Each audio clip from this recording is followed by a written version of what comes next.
Assalamualaikum warahmatullahi wabarakatuh.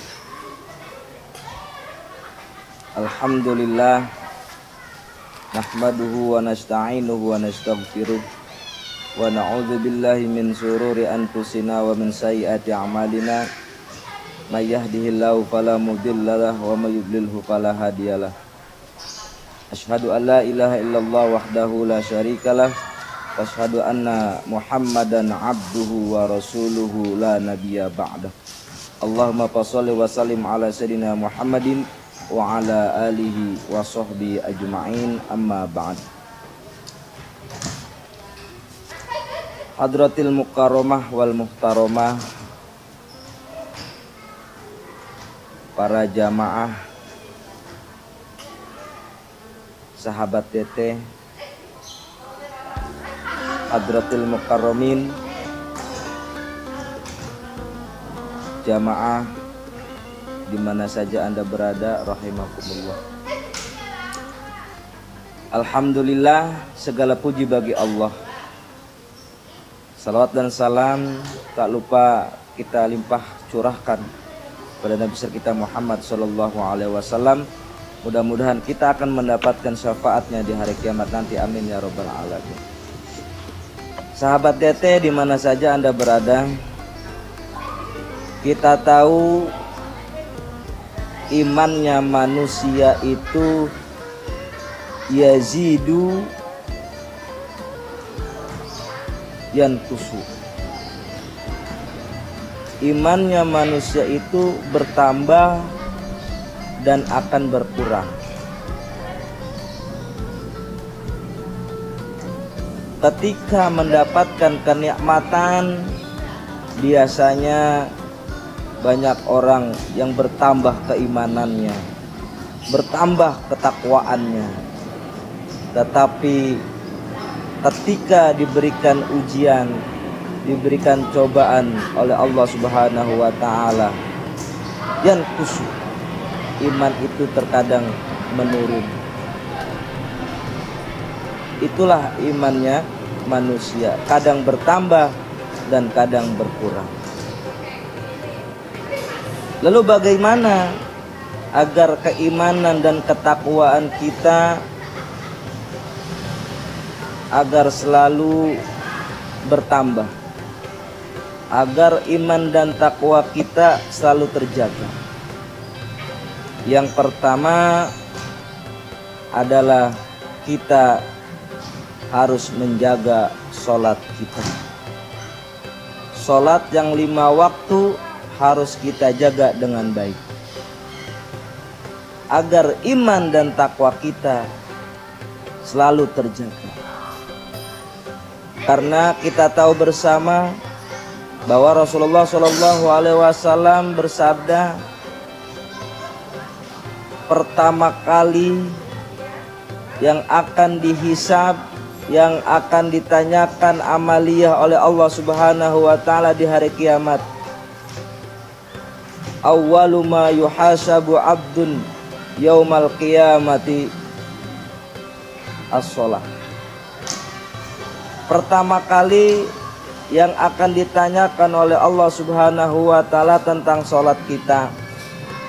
Kalau salat kita baik, maka amaliyah-amaliyah yang lain pun akan baik. Dan jika salat kita tidak baik, salat kita rusak, maka amaliyah-amaliyah yang lain pun ikut akan rusak. Karena salat itu adalah perintah Allah Subhanahu wa taala langsung yang Allah berikan kepada Nabi kita Muhammad sallallahu alaihi wasallam ketika Rasulullah sallallahu alaihi wasallam di Isra dan di Mi'rajkan oleh Allah Subhanahu wa taala. Kalau ibadah-ibadah yang lain Allah perintahkan melalui perantara, tetapi sholat yang 5 waktu Allah perintahkan langsung kepada Nabi kita Muhammad sallallahu alaihi wasallam. Oleh karena itu, kalau ingin keimanan dan ketakwaan kita bertambah, keimanan dan ketakwaan kita terjaga, maka yang pertama kita jaga sholat yang 5 waktu. Ma'asyiral muslimin, sahabat DT di mana saja Anda berada. Yang kedua, untuk menjaga keimanan dan ketakwaan kita kepada Allah Subhanahu wa taala agar tidak turun. Yang kedua, kita harus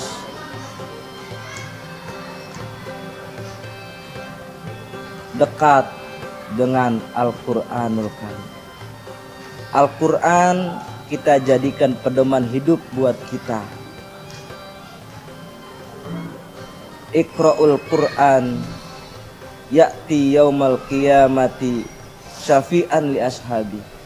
Bacalah Al-Qur'an, maka Al-Qur'an yang kamu baca di dunia ini akan menjadikan syafaat di hari kiamat nanti.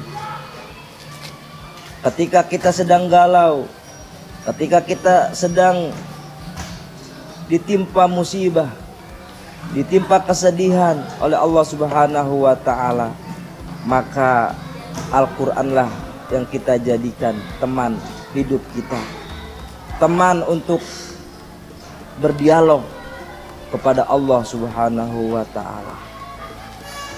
Karena Al-Qur'an ini adalah huwa kalamullah. Al-Qur'an adalah perkataan Allah Subhanahu wa taala.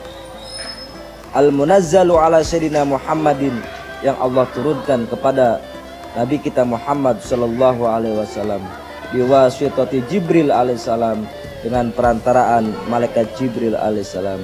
Ya ta'abbadu bitilawati, dan dianggap beribadah orang yang membacanya.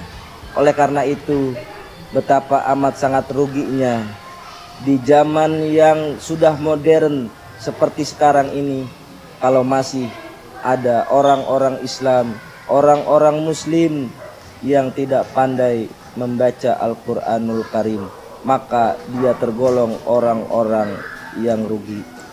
Lalu yang ketiga, yang terakhir, untuk menjaga keimanan dan ketakwaan kita pada Allah Subhanahu wa taala, kita senantiasa menjaga ukhuwah Islamiyah kita, menjaga hubungan baik kita kepada sesama manusia. Karena ada hubungan baik kita jaga, baik kepada Allah maupun kepada manusia. Ada yang namanya hubungan vertikal, ada juga yang secara horizontal. Kita baik kepada Allah, hablum minallah, dan juga kita harus baik hablum minan nas. Kita baik kepada Allah tetapi jahat kepada manusia, itu tidak baik. Karena kita sebagai manusia harus menjaga hubungan baik kita kepada Allah, hablum minallah, dan juga kita harus menjaga kebaikan kita, hablum minan nas, kepada sesama manusia. Karena kita adalah manusia, manusia adalah makhluk sosial, makhluk yang membutuhkan orang lain. Jadi jangan sampai kita hidup di dunia ini, hubungan baik kita sesama manusia harus kita jaga. Jangan sampai ketika kita meninggal dunia, kita masih memiliki kesalahan, kealfaan kepada saudara-saudara kita. Oleh karena itu, ketika kita memiliki kesalahan kepada sesama manusia, maka cepat-cepatlah kita mohon maaf kepada orang yang kita sakiti.